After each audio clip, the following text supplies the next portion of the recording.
नमस्कार। The fraud news and views network में आपका स्वागत है। आज हम आपसे बात करेंगे पिछले 8 सालों में देश में जो आए कुछ खास बदलाव के बारे में। लेकिन इससे पहले ये खबर देखिए। सिंगापुर के हाई कमिश्नर ने आज यहाँ 5 कालिदास मार्ग स्थित मुख्यमंत्री आवास पर उत्तर प्रदेश के मुख्यमंत्री योगी आदित्यनाथ से मुलाकात की। दिल्ली में एक तरफ जहां ईडी द्वारा कांग्रेस के पूर्व अध्यक्ष राहुल गांधी से पूछताछ जारी है, वहीं कांग्रेस का विरोध प्रदर्शन भी जारी है।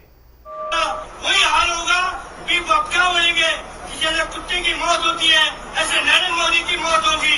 यह भी मैं आपको बोलना चाहता हूँ। हो सकता है इसके भी खिलाफ मेरे को एक अंदर नोटिस मिल जाए, उसकी कोई परवाह नहीं है।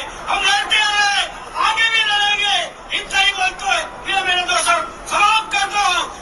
कांग्रेस का कहना है कि प्रजातंत्र की हत्या हो चुकी है और संविधान के ऊपर बुलडोजर चलाया जा चुका है।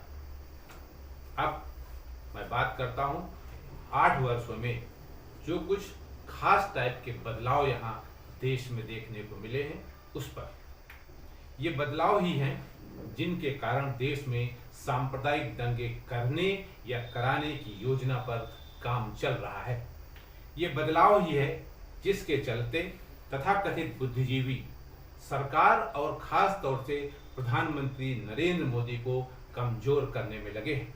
ये बदलाव ही है जो कथित धर्मनिरपेक्षता के अलंबरदारों की नींद हराम किए हुए है और उन्हें डर लग रहा है कि 2024 में अगर फिर नरेंद्र मोदी सत्ता में आ गए तो उनकी दुकान हमेशा हमेशा के लिए बंद हो जाएगी। उनकी दुकान बंद हो न हो और सरकार उनके माफिक काम करती रहे, इसी बात को ध्यान में रखकर किसी न किसी बहाने किसी न किसी को आगे करके वे आपसी सौहार्द और आपसी भाईचारा को तहस नहस करना चाहते हैं। आज जिस तरह नरेंद्र मोदी न केवल देश में बल्कि अंतर्राष्ट्रीय स्तर पर भी एक सर्वमान्य नेता के रूप में उभर रहे हैं, उससे न केवल गैर भाजपाई राजनीतिक दलों बल्कि कट्टरपंथियों की रात की नींद हराम हो गई है। इसलिए वो कट्टरपंथियों को आगे कर देश के धर्मनिरपेक्षता वाले वातावरण को छिन्न भिन्न करना चाहते हैं। आने वाले कुछ दिनों में इन्हीं गैर भाजपाई राजनीतिक दलों तथा कट्टरपंथियों के सहयोग से एक बहुत बड़े जलसे का आयोजन किए जाने की जानकारी प्राप्त हुई है, ताकि भारत सरकार और खास तौर से सरकार के मुखिया नरेंद्र मोदी पर दबाव बनाया जा सके। इसके लिए भाजपा की प्रवक्ता रही नूपुर शर्मा तथा उनका बयान तो महज एक छोटा सा टूल है। असल मामला तो ये है कि विश्व समुदाय को यह समझाया जा सके कि भारत में मुसलमान सुरक्षित नहीं है और मुसलमान अगर सुरक्षित नहीं है तो जाहिर सी बात है कि इस्लाम कथित खतरे में है। हम सब जानते हैं कि धर्म और जाति ये एक ऐसा ज्वलनशील पदार्थ है जिससे हम बड़े से बड़ा विस्फोट आसानी से कर सकते हैं और शायद यही धर्म तथा जाति के ठेकेदारों की योजना भी है।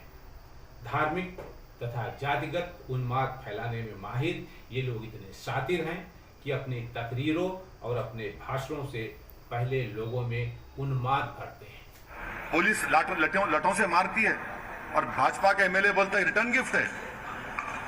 हाथ तोड़ देते हैं, बच्चों के पैरों पे सरों पे मारते हैं। ये पुलिसिंग है आपकी, ये आपका ह्यूमन राइट्स का ये मामला है आपका।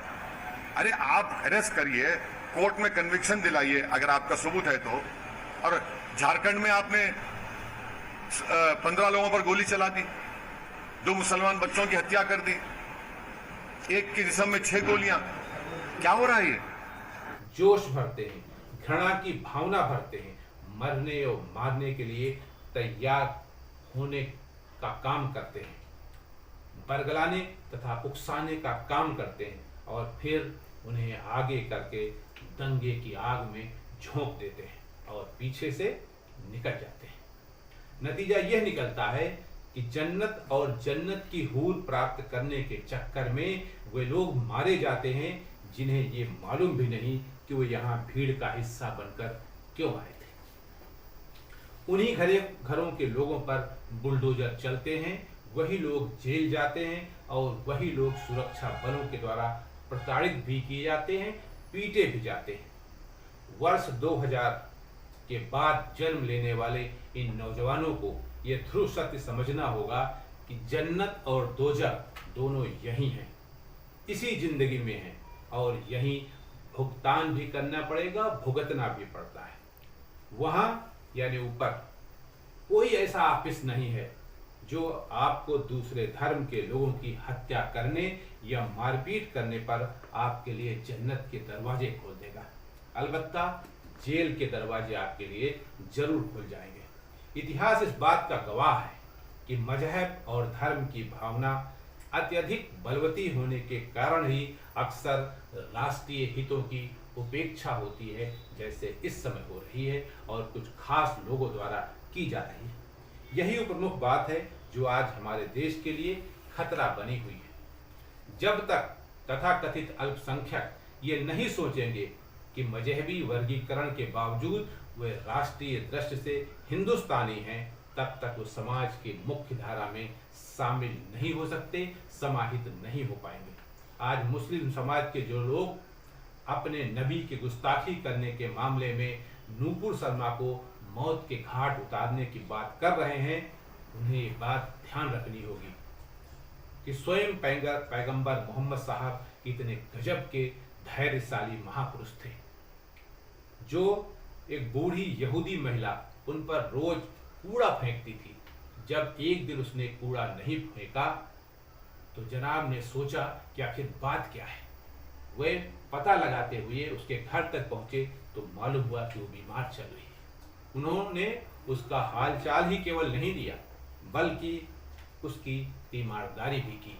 यह है इस्लाम। इस्लाम ये नहीं है कि लोगों पर पत्थर फेंके जाए। काश दंगा कराने या दंगा करने वाले ये समझ पाते तो प्रयागराज के अटाला में पत्थर और ईंट ट्रैक्टर में भरकर न निकलते। यहाँ ये प्रश्न उठना स्वाभाविक है कि इतने ईंट पत्थर आए कहाँ से, किसके कहने पर लाए गए, कब लाए गए, क्यों लाए गए और इन पत्थरों का इस्तेमाल किसके ऊपर किया जाता, क्यों किया जाता।